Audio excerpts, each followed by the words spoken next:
Hey, what's going on, everyone? It is David Palmer, the Leo King, and welcome to Deep Astrology, your weekly astrology forecast for the week of, I can't believe it, we're almost at the May, but it's April 28th through May the 4th of 2020.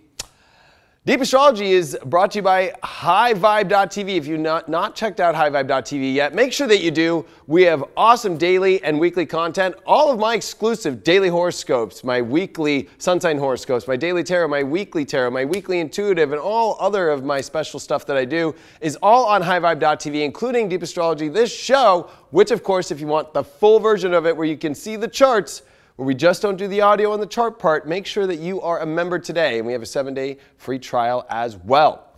And I just did this amazing 3.5-hour presentation about 2020 and what is next. I'm sure you watched. If you're on my YouTube, you can watch. It's here on my YouTube or anywhere on High Vibe, where I did a video showing all the predictions I made over the last 2.5 years about what was coming here in 2020. And you can make the judgment of whether you think I called it out or not. And this video is all about those style of how I do predictions about what's just here for the rest of 2020. I know a lot of us are trying to figure out what's going on. Where's this all going next? I make some pretty bold predictions. Make sure that you check it out. It is available at highvibe.tv. Click the watch section. You got to be on your computer or on your mobile device on your browser, and then go to the paid video section and you can purchase the video. Then download any of our apps. They're free. Just log in and watch the video, Chromecast it, Apple TV it, iOS it, anything like that. And my love school is about to finish. This is the last week. I extended it to 10 weeks. So this is going to be 10 weeks of content you can watch. Right now, go to theleoking.com or highvibe.tv, click on the love school. And of course, I do it live on Wednesdays. This is the last live show. But of course, the whole entire school is meant for just watching the videos. So you can catch up on the last 9 weeks, which we're about 3 to 4 hours each class. So we're talking about, it's going to be close to 40 hours of video about learning your love story, the love story of others, how to do it yourself, how to look at your chart, how to understand your chart and your love story and the other, partner's chart, how to understand if this is good, where your subconscious triggers are. And it truly is much more than just the love story. It is actually teaching you really how to actually be a master of your own astrology chart and not just keep looking at those basic apps, let's just say, that just keep rolling around out there. Well, if you've never watched Deep Astrology, this is where I'm going to channel the astrology for the week for you, and then I'm going to go deep into the charts, which are brought to you by Astro Gold. You can get Astro Gold on iOS or all of the Mac devices, and it is on Google Play for those Android users. But if you were on a PC, make sure that you check out its cousin, Solar Fire. Thank you so much, everybody there, for always providing us the charts to do on this show. There's a lot of astrology, of course, and every week, as in any horoscope I'm sure that you watch from other astrologers and so forth, we're going to talk about the planets, we're going to talk about what they're doing, but I'm going to talk about the nodes first. These are the moon's nodes. These are the intersect points on the ecliptic of where these individual knots that are invisible in the north and the south every 18 months shift into a new sign, and it takes 18 years for the north to come back around.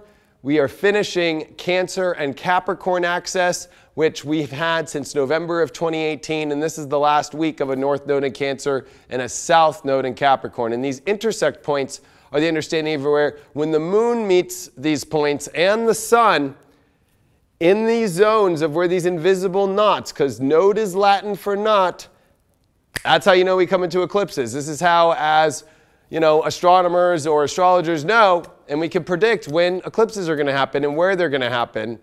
And this is how we know, are these invisible points. But I want to take you, and I'm sure many of you have all watched The Matrix, and if you haven't yet, well, maybe there's something to do while you're still at stay-at-home orders. But in The Matrix, it reminds me of the connection to the Matrix, the connection to the other world to this world. This is all about the main access point of the stories. The story for the last 18 months has been about Cancer and Capricorn, career, your long-term, legacy, karma with that south node in Capricorn. And remember that this whole entire time, except for just these moments from March 22nd till now, has been a south node in Capricorn with Saturn in Capricorn. And Saturn is the ruler of Capricorn. So it's been really heavy, okay? And it's been a very heavy transit and very rare one to have. But this North Node that's been in Cancer has been us trying to aim and to reach for comfort, security, emotion.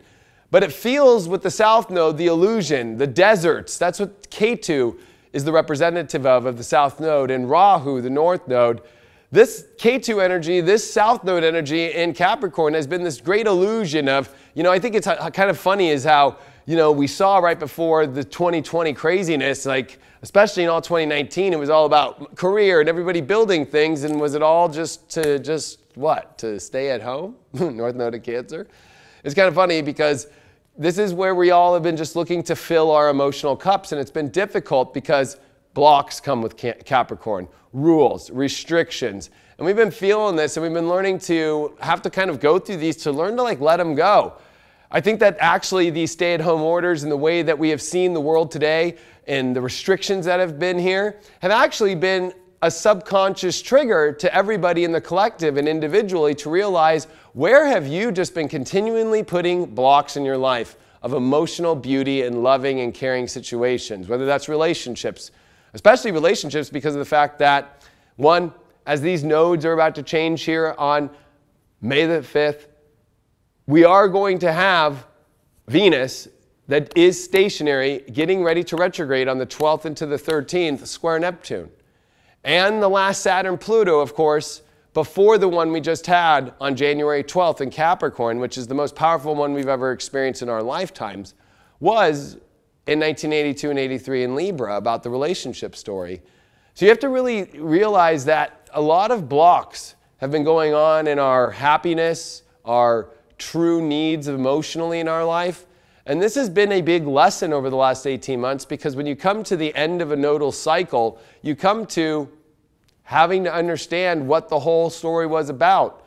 And these are one of those crescendo points, or the final moments of a movie, where we have to really start to get what was the North Node trying to do. You have to remember that Cancer holds the fixed star of Sirius. Actually, there's Sirius A and Sirius B. But there is that North Star energy. And the North Star in our life that points us is our emotion, is our home. It is our feeling. And it's interesting that as these nodes right now are ending in Cancer and Capricorn and coming into Gemini and Sagittarius, these nodes are heading to the galactic center point. Literally, they're heading right into, if you were to look up in the sky, the Milky Way. Now remember, you can't see the nodes because they are invisible. But remember that this is a major, important, fated moment that we've been going through in 2020. And this is a week to prepare yourself for the story to change extremely. Now, astrologically speaking, we're in Taurus, of course, with the sun here. Mercury is now here, just made a square to Saturn. That's not too fun, especially because Saturn in Aquarius is trying to figure out our future.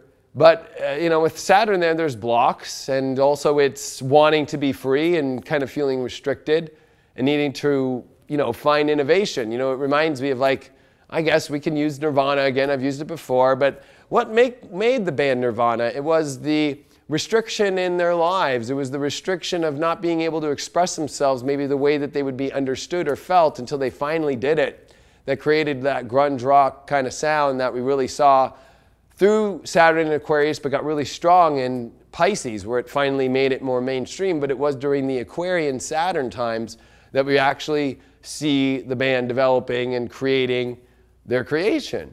And so you have to look at it in your life that with this energy of still Saturn in Aquarius and all this Taurus energy, there's a square point. We've got Uranus that's in square to Saturn.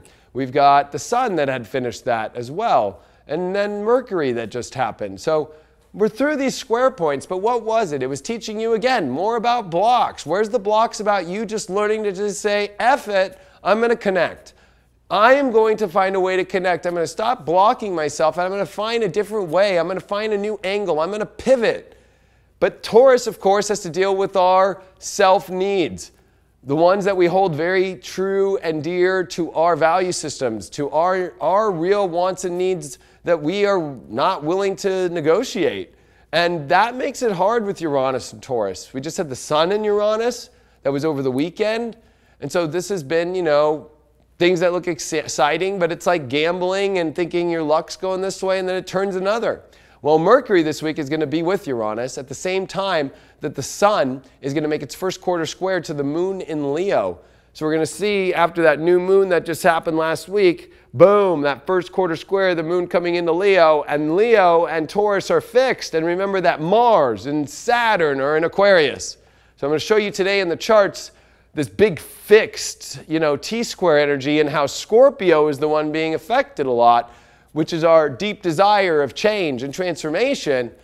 Well, are you ready to go all in? Are you ready to go all out, especially with the nodes shifting to emotion? Are you ready to step into it? Because when we come into Gemini and Sag, it feels like a circus.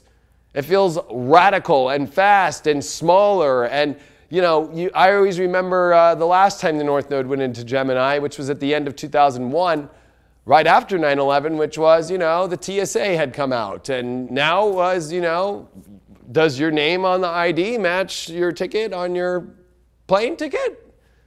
And you're going to go through, you got to take your shoes off now. You got to do this. It felt like a much more constricted energy to be free to fly. South Node and Sag is travel. So we're not going to see world travel the way that we thought it would ever be. There's not going to be that jump on anywhere you want to go in the world anymore, especially, Sag deals with immigration. It deals with foreign energies. We're definitely going to have to be focusing on our own personal environments. But before we get there, we have to be willing to realize that we need to not be afraid of emotion. We need to not be afraid to feel. And that moon in Leo wants to be happy. But if we're going to stay in Taurus land and we're going to just hold on to the fort, that could be a good thing when it comes to knowing, not to just take anything in life, right? But when it comes to where are the darker shades of our shadow, when it comes to, well, maybe I'm holding on to some sort of value system or the way that I want things to look in my life, so much so that when anything comes, nothing's good enough. And then I'm denying myself of happiness. I'm denying myself of love. I'm denying myself of my inner child. Because even as an inner child, sometimes, I remember as a kid, I'd be like, well, I'll trade my skateboard for your bike. I think I'd have more fun with that, even though I love it. And then that person would be like, yeah, you know what? I want a skateboard too. I'll take that bike. You start realizing where are the places that you can be more flexible. That's what Uranus is asking in Taurus. And with Mercury going to conjunct Uranus during this point on Thursday, this is going to be a lot more wild card energy, but one that's here to force you to face the emotional needs of happiness and still being able to maintain the quality and the value of the life that you want. But where can you be flexible? Where can you find a way to reinvent yourself and innovate? And with Mercury being about communication, and especially being about our environments, we're going to have to make some changes here about how we value things. Maybe we're going to get a big spark of inspiration about, wow, you know what? I didn't realize how great this really was. I didn't realize that this did light up my heart as much. Maybe I've been blocking it with all this Capricorn energy. Remember that Jupiter and Pluto are here, and we've got Jupiter that is going to come to its last degrees now. And so with Jupiter coming here from 26 to 27 degrees, where it's going to retrograde right after Venus, the two benefics are going to retrograde within 24 hours come May 12th and 13th. Just bop! Those are the two brightest stars too, don't forget, in the sky. That there happens to be this, we need to really take this seriously. And I really want to put out that message, because this comes down to the quality and the happiness in your life and the emotional needs, but where are you blocking yourself? I know, it sucks. Blocking sucks. It really does. But this week, as we move forward into Taurus, we want to feel the quality and the goodness and the enriching energies of life. We want to be able to grow our life like a garden and see the blooming. And we just had somebody send gardenias here for my Oma's passing, and I don't remember who it is, but I just want to say thank you. But those gardenias still smell throughout the building right now. And there's that element of like, where are we ready to put in the best energy that we have? Put in the soil of the things, the feelings, the love, and the joy that we want to feel in our life, and the connection energy. It's one thing to just love something or to have something. It's another to also put connection to it and to also be flexible and pivot when needed. But with all these fixed energies being aspected, and with all of them making major aspects, whether it's the opposition points from Taurus to Scorpio or the square points from Leo and Aquarius to Scorpio, there is no planets in Scorpio. There is nothing going on down there. So Scorpio is a place that's being hit by all three. And we have to realize that Scorpio in all of us right now as a collective is about us wanting change. Well, that change is only going to happen, that depth, that passion, that intensity, and that receiving element only happens when we do step forward into creating instead of not creating. When we step forward with love from that point of creation, and we are not afraid to connect with people, to get out of our comfort zones, and to stop blocking the energy of the connectedness to energy and people. And I think it's ironic when you look at the world today and how it's all about to keep away from everybody in the world, and yet that is the one thing that is causing the power of things not to change. Because there is no such thing as erasing a zodiac sign in the whole entire 12 zodiacs, like in this whole entire ecliptic belt, right? That'd be just like saying, like, you know what, let's just get rid of Gemini and not talk anymore. Let's just get rid of Leo and not have fun and drama and love anymore. Let's just get rid of Taurus and not have our value, our quality, and knowing that, you know, I feel better when I wear this kind of clothes than I do when I wear that kind of clothes. And I like that lotion much better than that one. You know, this is a point in life to where when you look at what's going on with the planets, with Mars in Aquarius, with Venus, which we're going to talk about Venus right here to finish this off before we go into the charts. But with Mars and Venus in air signs, you know, this is a time for us where we can be really in our heads. But with the Sun in Taurus and with Mercury and Uranus, it's very heady. Remember that Uranus is the higher octave of Mercury here. You know, modern astrology is ruled by Uranus, kind of taking it to the quantum levels of outer planets, using asteroids. And traditional astrology is Mercury and Hermetic. So there's this element of us understanding the old and the new, the radical and the traditional, and how to bring them together as one, and finding a fusion point to make our lives feel better. We have to take traditional parts of our life that we've always done, but we got to take a new approach in our life too, that advances us forward, that takes us forward into innovation. And this is an important place, because you know what? All of us want to have a better life. But if we're just going to do it the traditional way, well, probably not going to innovate and go there, right? You know, it's kind of hard to teach somebody, an old dog, new tricks, if that makes sense. And all of us have that old dog in us that are not ready for the new tricks. Or there's those that just want to go pure innovation only and not bring any of that old tradition element of life there and fundamental understanding. So this is a bridge point for us this week. And if we don't create that bridge, we're going to feel very, very depressed, dark, because all these aspects are hitting Scorpio, and it's going to feel dark. It's going to feel like there's no change on the horizon unless you start to make bridges in your life, unless you start to cross bridges as well. It's one thing to make a bridge, it's another to cross it. It's one thing to destroy bridges everywhere you go, and then when you finally need them, trying to holler back and go, hey, I need your help. I need you to come back here. I got this great thing. You know, it's like the little boy who cried wolf. How many times are you going to do that in your life when it comes to blocking the love, blocking the ability of having a better life, blocking your own creative abilities, blocking your own ability to pivot, to realize that people are different and they come from different places? And yes, we all have blocks. And I know that there comes a point to where we all have to understand how to work through people and their blocks. But there comes this level when it comes to, is anybody actually going to budge?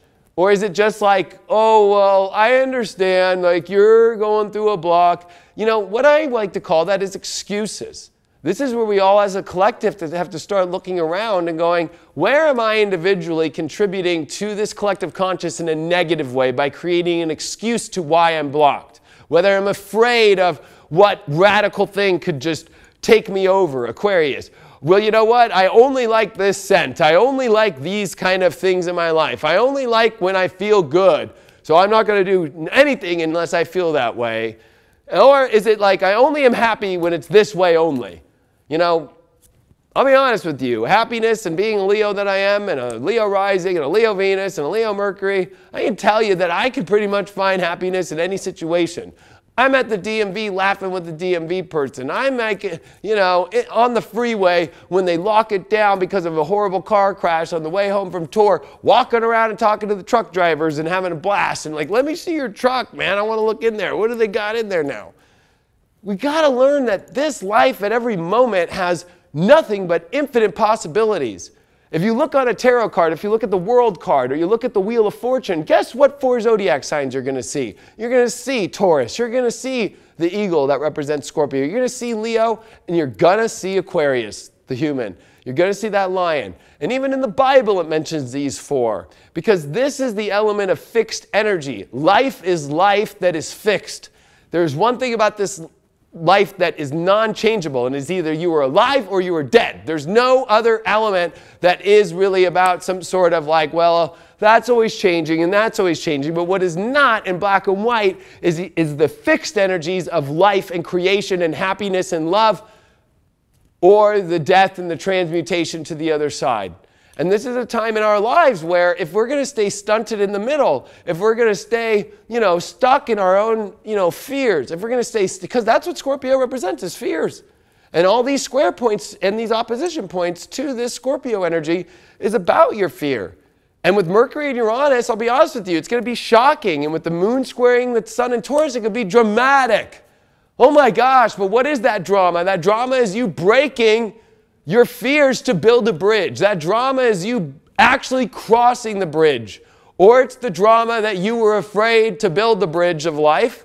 2 energies you connect with, 2 relationships, 2 projects, 2 your own manifesting ability, 2 your ability to create the life that you want still, no matter what the circumstances look like. Because you're going to feel in darkness, you're going to feel dead inside if you do not start to build the bridges, if you do not start to cross them too. And I want to say that because that is the most important part. Life is all about, okay, you could have a car, but are you going to drive it? You have a body, you have a brain, you have a heart. Are you going to use it? You have you-know-what's down there. Whatever side of the fence you're on, are you going to use it? You have eyeballs. Are you going to use it? Like, this is where, what are you going to do? Taurus is not here on this planet to just sit around and wait. Yes, it's a slow sign. It's about appreciation, and it's about knowing the quality of things. But it's about knowing that quality, that it knows what to go create from. It knows what tools are the best ones to use. It knows what it can do because it knows what's great within itself. And this bridge energy, which is Aquarius, we have to bridge with Mars here. Because with Mars and Aquarius, we need to build bridges. We need to connect, even though the malefics are in. And you could see them. Craig and I just saw them when we were driving out to Arizona this weekend. You could see, I think it was about 2 a.m., 3 a.m. If you look out on that eastern horizon line, you could see Mars now. You could see Saturn, and you can see Jupiter. It's beautiful to see those 3. And they're all about to see Mars leave. And we're about to see Jupiter and Saturn go retrograde at the beginning of May here. We don't have a lot of time, folks. Venus is going to come to very close this week to where it's going to station and then do its retrograde on the 12th. Now, Venus is going to square Neptune here for a good month. Now, when it comes to our relationships, when it comes to our projects, this is going to be a very dramatic, wild movie. Neptune represents the media and the movies, and it represents our spiritual selves and our connection to the divine, and also it represents the fog, the confusion, the deception, the unsurety, the unconscious. And with Venus here, dealing with our needs, our wants, the relationships, and the beauty, and our money as well. With this Venus and Gemini trying to figure out all these things, it's lost using the mind. When the intuition's saying one thing, the mind's like, I don't know. I just saw this, though, and this just happened. This is why we need to start building bridges, and we have to, I think, especially with the South Node in Capricorn and the North Node in Cancer for the last week, realize, have you mastered the rooting of your life to build the tree? That's the tree of life, Cancer and Capricorn access. And with the North Node here, it's about knowing that the risk you take in life is by building roots and seeing where it grows. You have to, at one time, when I was a kid in 6th grade and we had to plant trees, there was that one point where it's like, when you put in those seeds, guess what? Like, you're not going to be able to move them. Like, that tree is planted there. And the only way a tree grows strong is when we plant ourselves.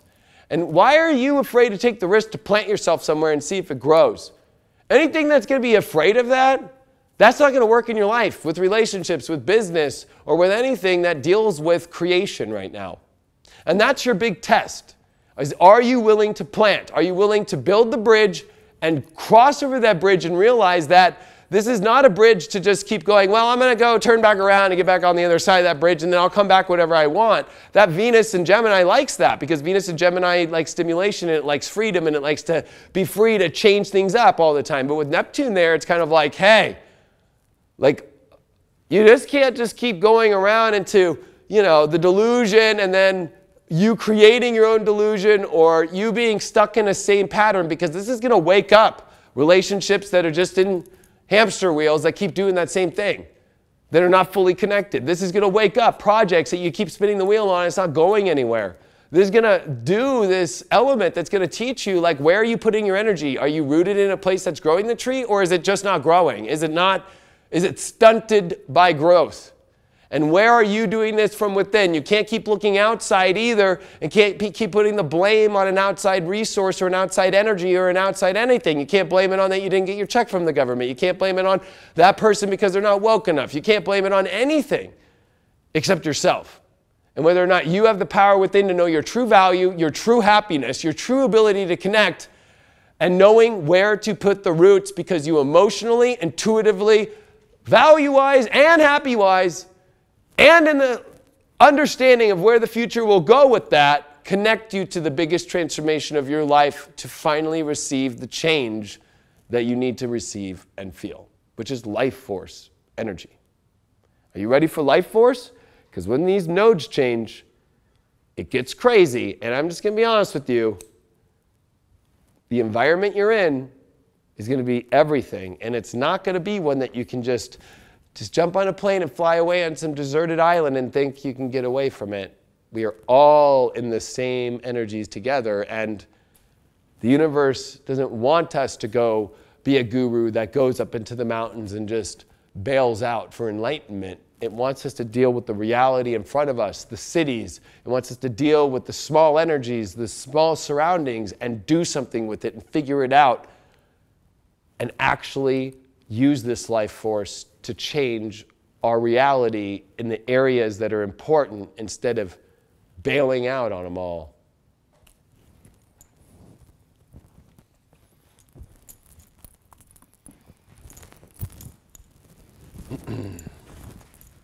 Hello. Hello. I'm like a jack in the box.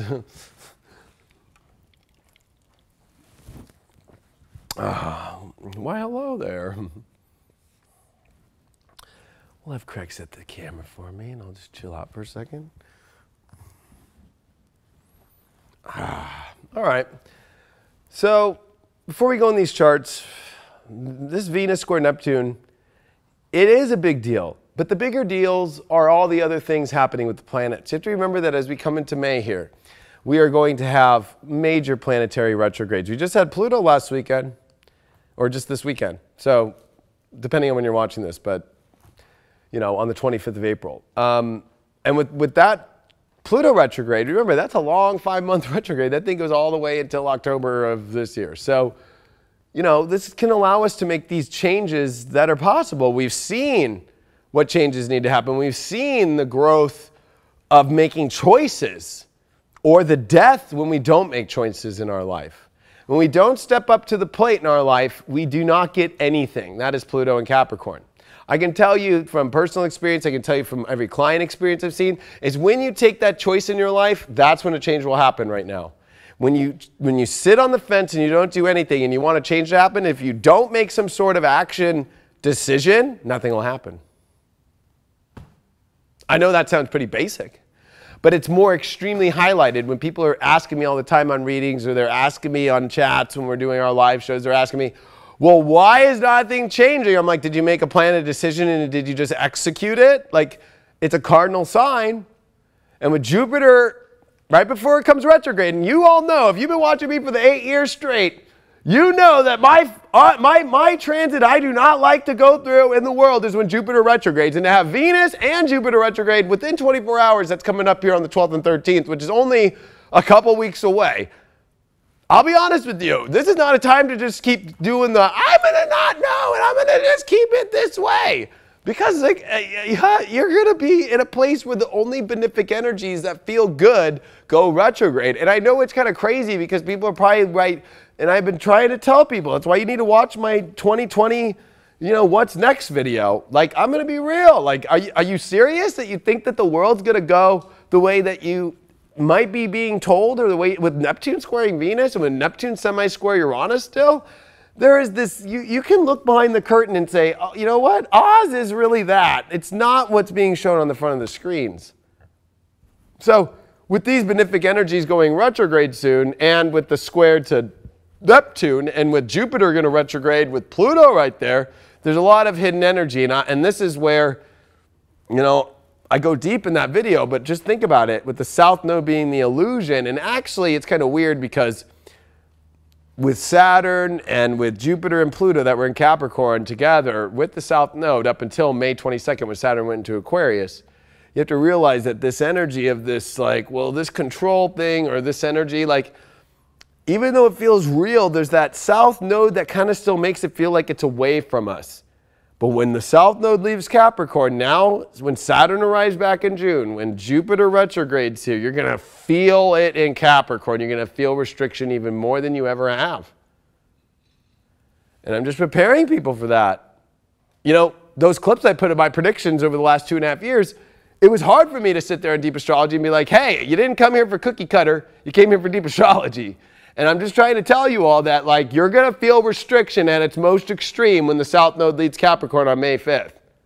And it comes into Sag, and that goes into anytime you have a hope or you have this big vision or dream, you got to look at the reality of the factual information that's actually right there in front of you. And that can be hard to decipher what is factual right now when they're talking about which numbers are this or should we be doing that. These are going to be debates that are going to be extreme. But in your own life, you can't just have this hope and keep pushing everything to, well, I'll just be able to explore that when I want to explore that, and it'll work out the way the explore. You have to get all the way to the line of where the universe says no or yes. Like Craig and I this weekend had to go all the way to the line with Arizona. Okay, we're going to get this place. Go all the way in line and try and renegotiate the contract and the lease here at this building, and it didn't work out to where it's like, no, you got to finish the lease here for 7 months. It's like, okay, I'm at the yes or no spot. I can't just be like, you know what, Arizona sounds good, and I'll get a hold of them next week. We just look at the place and da-da-da-da. Anybody doing that kind of energy right now, you're in Screwedville. Straight up. Well, if you're not part of High Vibe, you're going to get the audio portion, but if you are, you get to see the charts and what we're doing right now.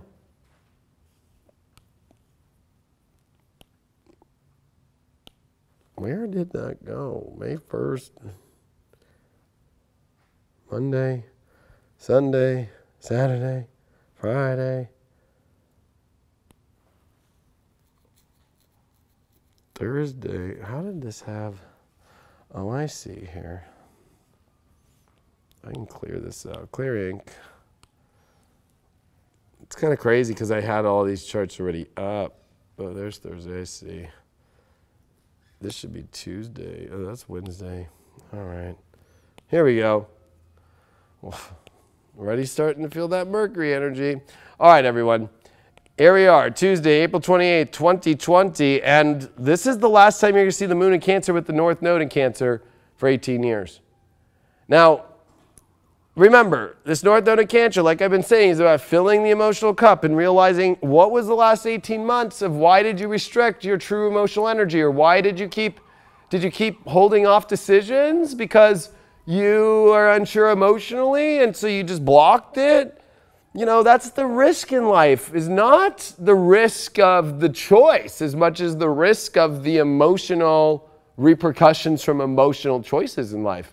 That it's better to go through an emotional choice than it is to block it and just hold it back with the South Node and with Saturn and with Jupiter and with Pluto that we've seen until March 22nd.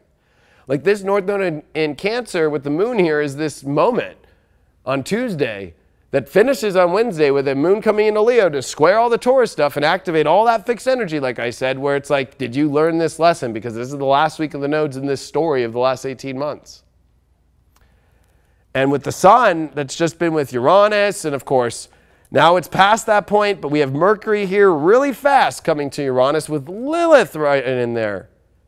So this, I'm going to be honest, like last night it was like 3 a.m. I got all pissed and I went on Instagram and started yelling at people and stuff because I just had a lot of frustration from stuff that happened and what I valued and what I didn't value and da-da-da, and I just deleted it. I was like, sorry, everybody. Blah, blah. I just, Lilith and Mercury. Bah! Like, you know what I mean? Like, it reminds me of The Exorcist and the green pea soup. Like, you mother, bah! You know what I mean? Like, whoa! So, you know, you got to be careful of that, especially with Uranus there too. There's a lot of like, you know, people are freaking out, whether it's money or they're not getting what they value or they're, you know, it's the physical nature of life, the feel-good energy. If you don't have that, you know, and Lilith's there with Uranus and Mercury, like, where the heck is it? I'm trying to find this thing, and Uranus is like putting me on a maze, bah! Like green pea soup all over the place, bah! So just be prepared. There's going to be a lot of that, and that adds to the drama with the moon in the North Node in Cancer and the moon coming into Leo. So there's a lot of drama on whether or not you're getting the things that you need to feel good in your life. And if you're not, you're going to be really not happy. Just going to be real with you all, especially with Mars here at 20 degrees of Aquarius. It just went to the last decan. And with this Mars, even though it's been in a minor trine with Venus, like I said, it's been like two ships missing each other in the night because Venus has been slowing down. It's much faster than Mars, but Mars is slow, but it's actually going faster because Venus is shadow and slowed down. But they never have really been hitting. So it's like Mars is like, oh, I'm trying to get it. No, I'm not getting it. Like, why? And like two ships missing each other in the night a lot. And it's the moments when you do actually see the ships in life actually meet. Don't take that as a moment as like, oh, well, that'll happen again. Probably not. Tell you, there's a reason for it. Everything is missing each other. So when you do get something that clicks, the universe is saying, like, fucking do something about this because, like, do you realize what's coming, all these retrogrades? And as you can see, just these nodes right here, this is the end right here. 0, 0, 14 minutes. Wow. So let's take a look at Wednesday. We are going to take a look and show you what it looks like. Here we are, April 29th of 2020. Now we've got a lot of energy that's starting to brew. This moon is going to be in exact opposition to the Jupiter-Pluto conjunction and get ready for the opposition to Saturn and to Mars. So you got to remember that this whole week, the moon, and with the North Node being in Cancer, being that dispositor of the moon, it's coming into conflict with all the malefics. And with Jupiter at its fall position with the malefic and ready to go retrograde at its fall position. So, and with the nodes in the signs that are dealing with not only the moon, and the moon's in the same sign as the node, and with, you know, this Capricorn energy being so intense. Jupiter and Pluto is just like a huge expansive force on the most radical, intense, passionate, but also death and rebirth needing in order to open a door or reset energy or just completely ending things completely. It's intense. So this is an intense, dramatic week of choices that must be made for the betterment of the future of your life. Because if we are coming into a North Node in Gemini on the 5th, and with Mercury going to be with Uranus, with Lilith, it's going to be crazy. You've got to come into what makes you feel the best, what makes you feel in the most valuable, well, valuable isn't a word, but the most sense of quality and feeling physically. You know, like, I like Sprite, I don't like Sierra Mist. When they give me Sierra Mist, I go, no, I'm just kidding. I'll take it. It's kind of like that Shasta soda. Remember they were selling that stuff everywhere? I was like, oh my God, 99 cents for a whole like 4, it was like 3-liter bottles back in the day. I was like, ah, Mom, I don't know if you should buy that stuff. I don't know if they're putting like weird chemical in that stuff. Cheap stuff. And this is about us not being in cheap energy. But there is that weird thing about the block, like I said, that, I mean, how high up of quality it really is there. I mean, if you actually ironically look at our grocery stores today and the way that this world is, like, to get the good stuff anymore is like harder to get. You can't even go on Amazon and buy what you want anymore, right? Like, it's like, well, we'll ship it in like 3 months. It's It's like, okay, so where do I get this stuff? If I'm not allowed out of my house and none of the businesses are closed, like, you have to start seeing the highest quality of what's in your environment. That's why Mercury is going to be with Uranus. And with Lilith there, Lilith's going to be like, take it. This is the best. This is what I want. Like, I always think of her. I know a lot of women love Lilith, and I like her too. But you got to remember, like, she, you know, she has a little exorcist about her. You know what I mean? Like, she'll do whatever she wants. I always say, like, and I know my grandma passed, you know, a week and a half ago, but I can say it now. But, you know, I always say she's the one that'll do, you know, a little bit of yip at grandma's funeral. You know what I mean? And not care what anybody thinks just because she wants it.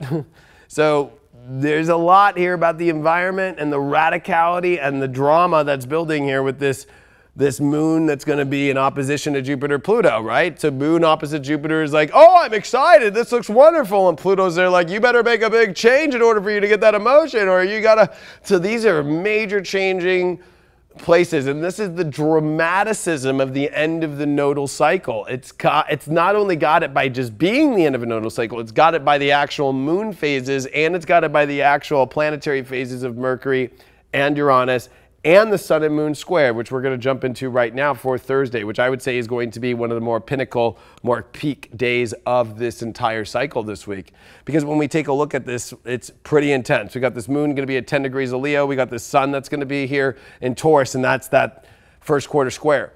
But while that is going on, that is exactly, and we can actually see right here, I will cut it off right here, clear ink here, let's do this, boom. That is where you're going to see that Mercury and Uranus right there come together.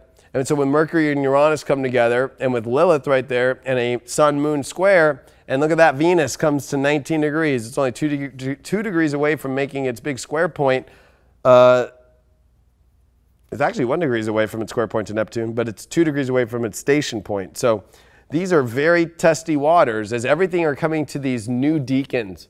We got Venus that's ending the second decan and coming into the third. We got Neptune that just added to the third decan. We got the sun coming to the second decan as it squares the moon at the second decan. These are like higher energies that are just coming up out of nowhere. Especially that's kind of Mercury and Uranus, right? It's kind of like out of nowhere you get that email that says, you owe this much money, you know, or it's like a Monopoly, like a chance card. Like, what? Like, go to jail. No, I don't want that card. Like, you know what I mean? Or I rolled snake eyes. Oh, man. And I landed on a chance. And, oh, man, you know, like this is Monopoly.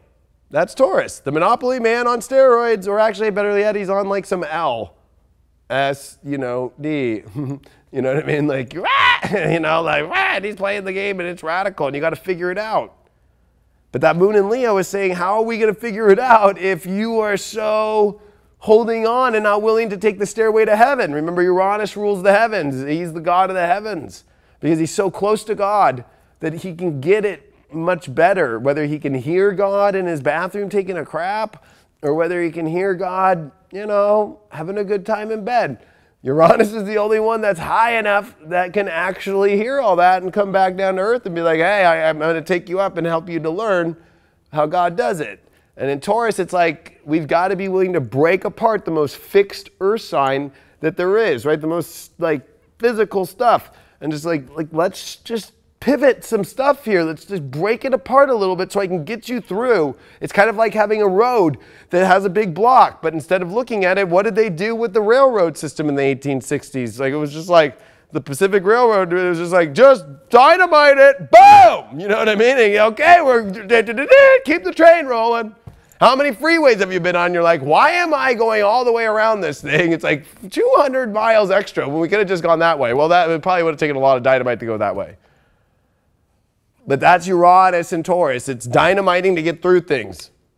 And with the moon in Leo, it's dramatic. It's like, well, if I want happiness and all that, there's going to have to be some like dynamite here that I'm going to have to do to my own values to get to a higher position. And with Venus squaring Neptune and it's at station, it's confusing. If you're running from the mind, and if you're especially running into the, well, I'm just going to like build the bridge but not cross it all the way, or I just want to go on the other side and still be able to go back to the other side whenever I want, this is going to be the worst month of your life in May. Because if you just think that you can just root, the last tier part of this North Node in Cancer is about learning to root and to build a great tree. You just can't keep moving the tree and go, oh no, I'm moving it back over here. I'm going to move it back over here. Those roots can't grow and the tree can't grow.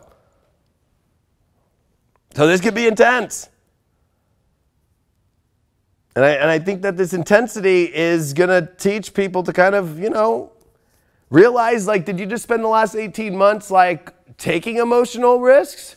Or did you just take non-emotional risks and felt empty? We all feel empty in a major part of our life somewhere, majorly. Look, especially in your own natal chart. But this is where we have to make something that, for love, for connection with Aquarius, that's so important. So, Friday here, May 1st, Rabbit. One of my best friend Tatum's birthday is May 1st, and actually my first girlfriend I lost my virginity to. Here we are, May 1st, 2020. I think that's May Day, isn't it? This moon in Leo is going to make its opposition to Mars. And I didn't get to mention that on the last one. What makes it more dramatic is a moon opposed Saturn's not easy. If you want happiness, but you need a bridge. You need to make a connection. You need to actually do something. Like, there's no way. And moon opposed Saturn can bring up anxiety. It can bring up, you know, depression. It can bring up a lot of things. But when the moon opposes Mars, okay, I want to connect. Well, okay, then did you take the action? The moon's like, well, I love it emotionally, but I don't know. I got to, like, actually, like, take force and action? Yes. There's a lot about taking initiative.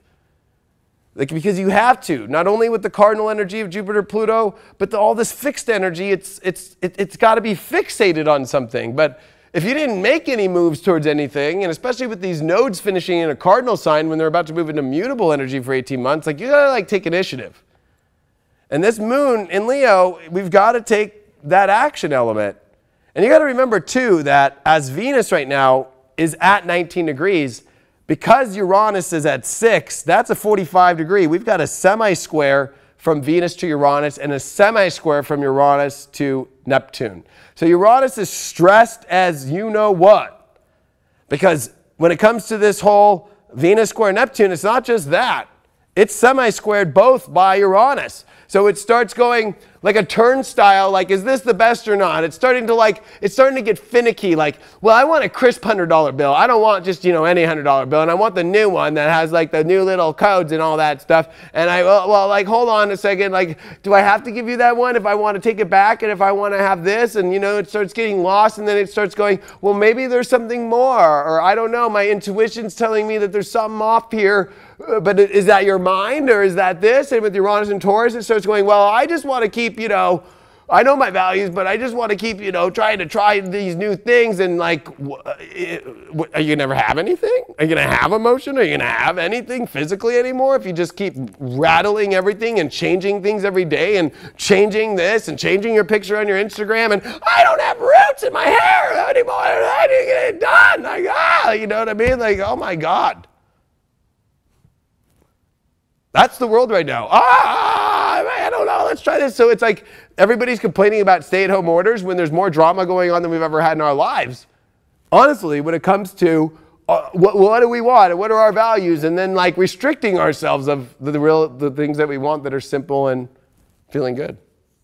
Because we are just cutting ourselves off with Saturn in Aquarius. We're cutting ourselves off with the South Node of Capricorn, and we've got Venus in a major hard aspect with Neptune, in a major weirder aspect with Uranus in a 45-degree semi-square. And Mercury is there too, so our mind, with Venus already in Gemini, the mind is creating so much turmoil from what Spirit's trying to pull us to a much higher vibration.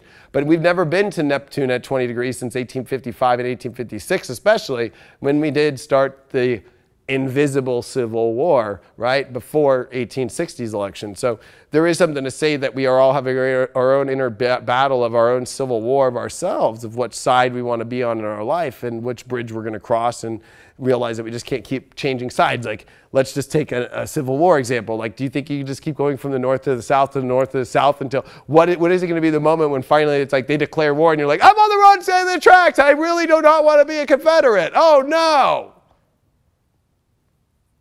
Is that your life? Saturday, May 2nd, Moon in Virgo. I think this is going to be good, although it does kind of calm the energy down of the drama that's going down with all the Leo moon and all the squares to Taurus and the moon opposing Mars and Saturn. At least the moon's finally out of all that, you know, energy dealing with the malefics. But that moon, it's going to trine Uranus. It's going to trine Mercury. It's going to trine the sun. It's going to trine over to the south node, sextile the north node. So there's a lot of energy that by this weekend, I think we can really make something solid. We can really start to change our lives. We can really, more importantly, especially because with the Neptune opposition, which we have not seen yet with the moon at 20 degrees, and I'm really interested to see what this is going to be, especially when it comes to where are we making a reality that's also saying, I'm not going down that one spiritually, I'm only going down that one.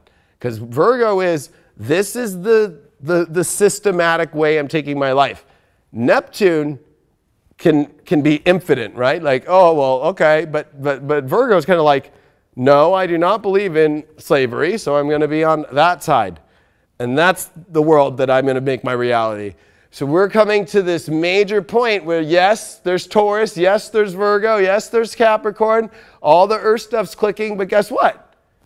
There's that Neptune of the infinite possibilities of it all that the moon in Virgo is like, hey, whoa, whoa, whoa, whoa, whoa, whoa, okay. And if we're going to have this, we got to make sure we know which side of the spiritual fence we're on here in our lives.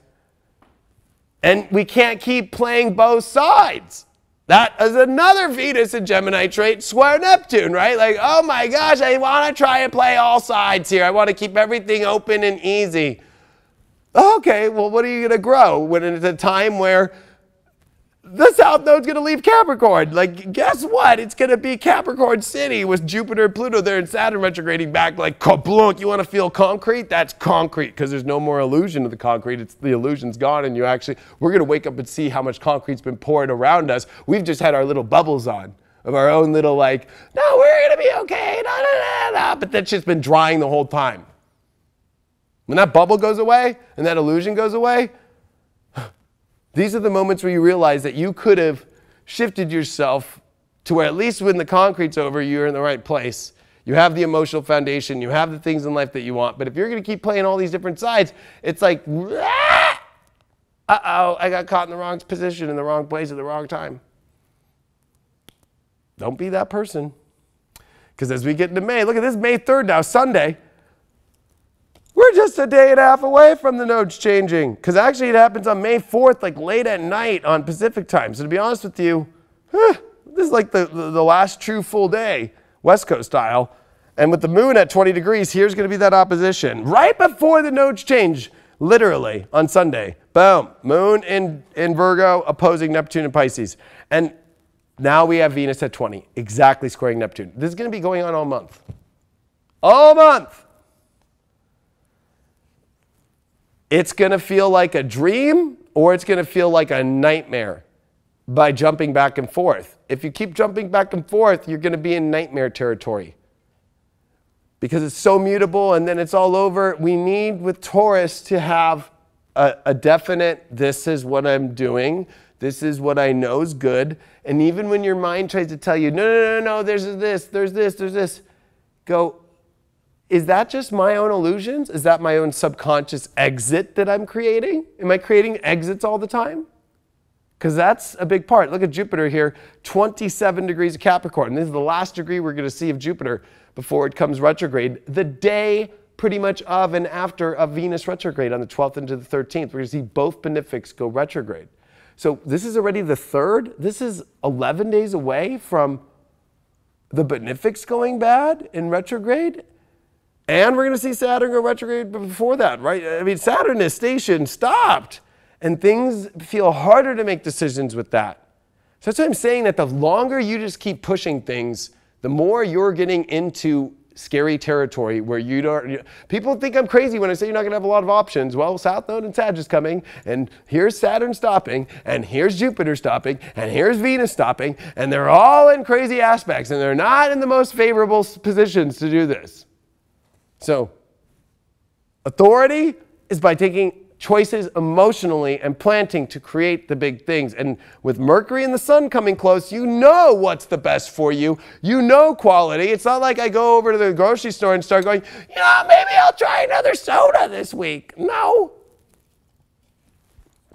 Pretty clear. I know it's a stupid analogy, but you know what I mean? Like, no, you know what? They came out with some new crazy brand of a phone. No, I have an iPhone. because I have my iCloud with years of all that data on it, and I know it works, and I know it does all the things that I want. And I have an Android because they've been around just as long, and I know that all that stuff's backed up. Am I really going to go switch to some new brand? No. That's Taurus.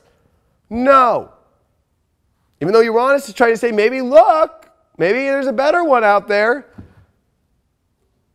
But at the same token, it's like, how do you bridge? Maybe it bridges that one, your Apple and yours. If they were able to bridge both of these together into something new and have all three talk to each other to the same thing, then yes. But that's where that Uranus stuff comes in. And we're going to go just a little bit later, just because this is a lot, Craig, just like five minutes later than normal. Because Monday is the day. I got to prepare you all for this, because this is not your average stuff. May the 4th. Well, it almost sounds like it's going to be a day in history. May the 4th of 2020. It's because this moon's going to be in Libra with Juno. An exact opposition to Chiron, which, by the way, did you know that Juno has retrograded back to an exact opposition with Chiron in Aries? Woo! So talk about relationships. You got Venus right here in square to Neptune exact.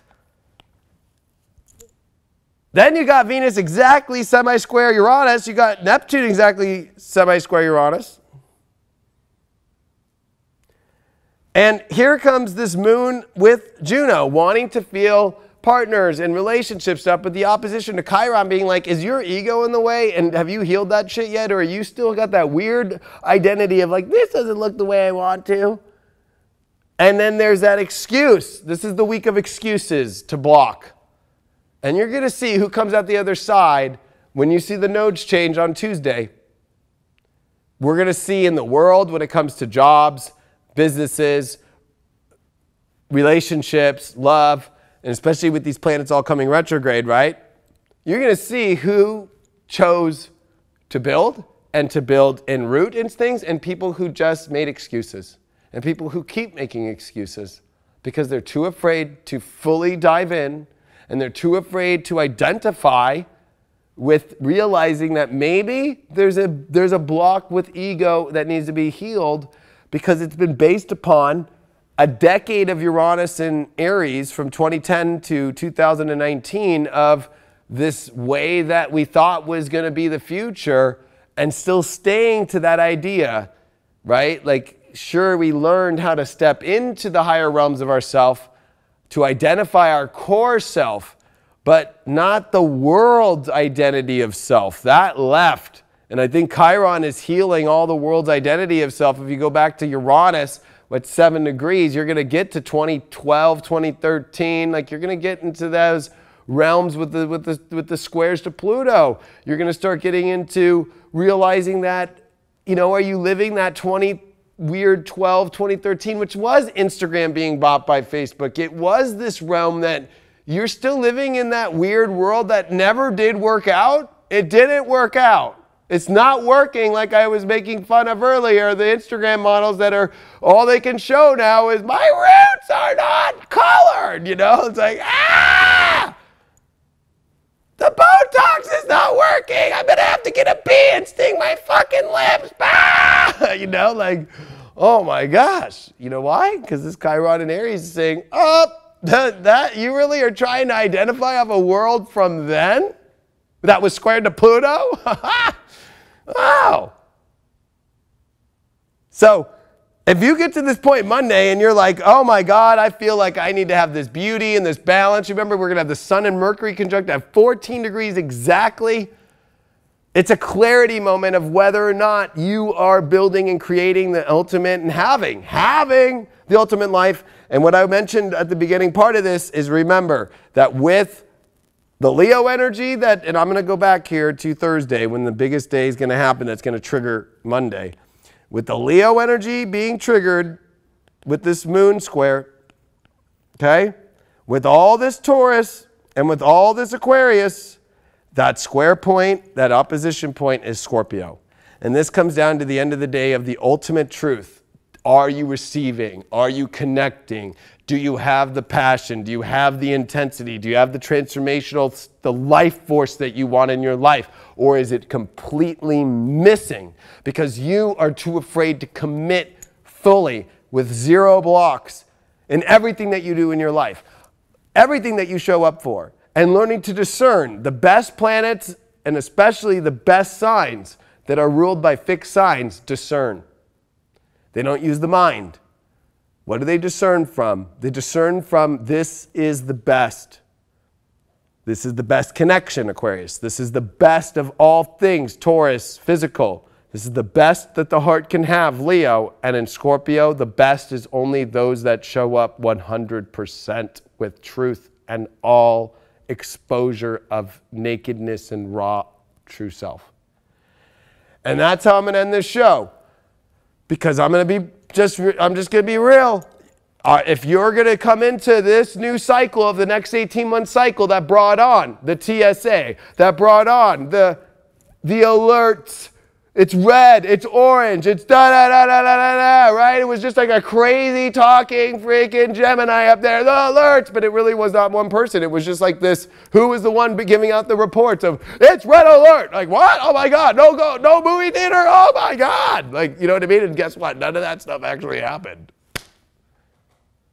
Like, ironic that we do have a Gemini president in America, right? Who's going to be a talking head. Blah, blah, blah, with all North Node. Nanny has a North Node in Gemini. And guess what? Your favorite astrologer, the Leo King, is North Node in Gemini. So I'm going to be a talking head. Blah! And if you thought I talked a lot, but yeah, you haven't even seen it. So this is going to be a point where, are you ready for this to just be all blah? Because the reality goes blah!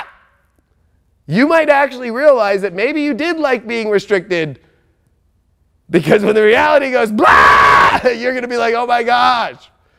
Did you have some sort of emotional foundation to deal with it? Or are you just going to be stuck in the blah and all over the place? There's no such thing as we are defined and fixed energy. We are good to go, especially when Saturn's just doing a little, Motel 6 day in Aquarius. Like, Saturn's packing its bags in the first week of May here to go retrograde and go, oh, wait, I'm going back to Capricorn. You know what I mean? Like, I just needed to do, because that's very Motel 6, Aquarius, right? From Capricorn. Capricorn's like, no, I got my castle gates and I've got my beautiful home in Connecticut and it's very nice, the white fence and everything's perfect. And oh my gosh, I'll have my driver pick me up, please. Take me to it's Aquarius, the Motel 6 with all the crazy people over there, I guess. Did you have a really nice room that you can give me? Every room's the same, sir. All the light, we keep the light on for you. Oh, okay. Saturn's like having to change into that, okay, I can be a rebel here too. But like, Saturn didn't come to Motel 6 to go, stay here. Saturn's like, oh yeah, I remember this. I just kind of wanted to be cool for a second. I'm going back to Connecticut, everybody. Goodbye. So this is going to be what people don't realize.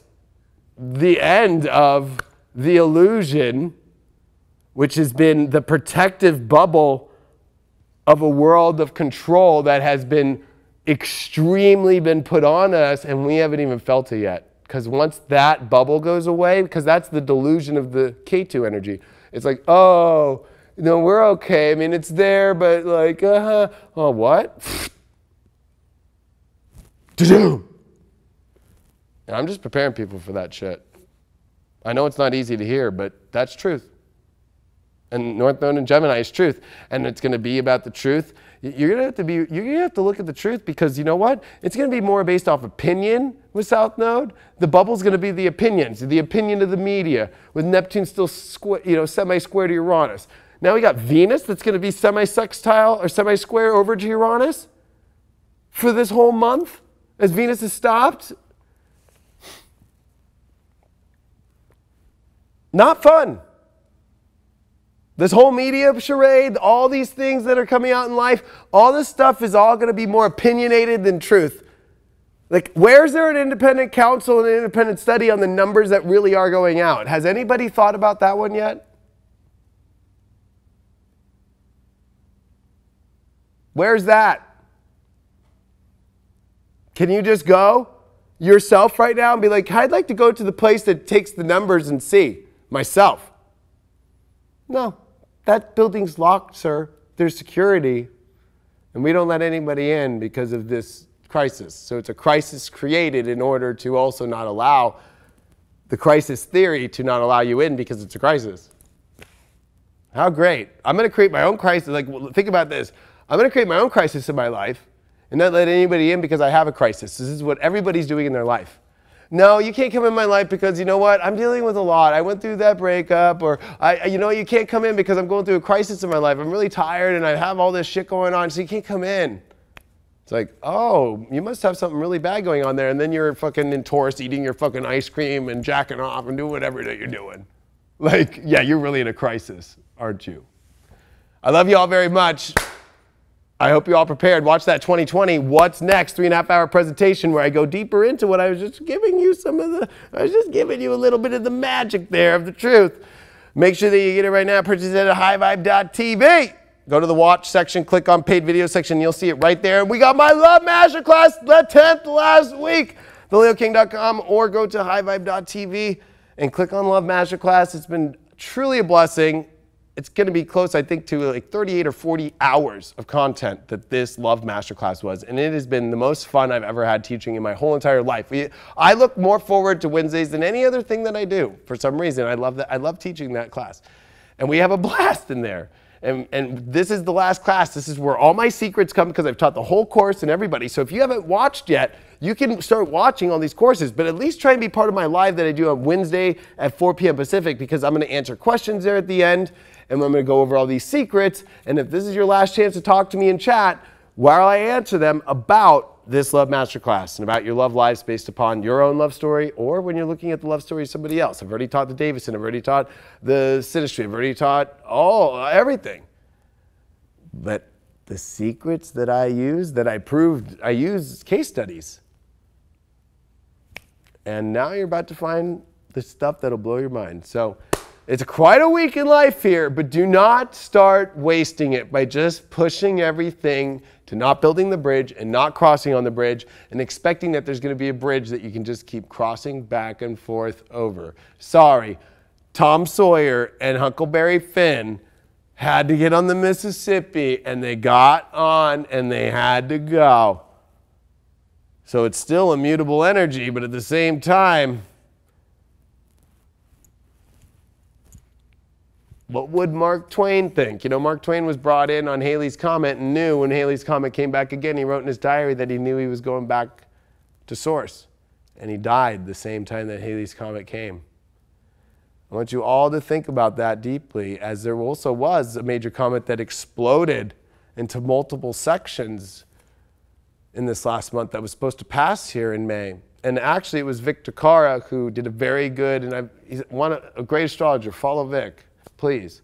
He did a very good Vedic study of when comets, if the trailing of the comet, if it's really nice and perfect, it's a gift from God. But when it trails and there's multiple tails, it's bad luck.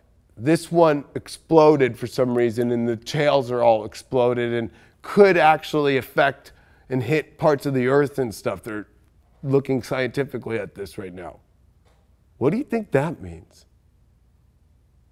So if you want to stay in the bubble a little bit longer, and then when this shit wakes you up in the beginning of May, because you're just wanting to stay blocked and just keep playing the, no, next week, next month, next year, next this, oh, it's all going to just be a normal life again, easy.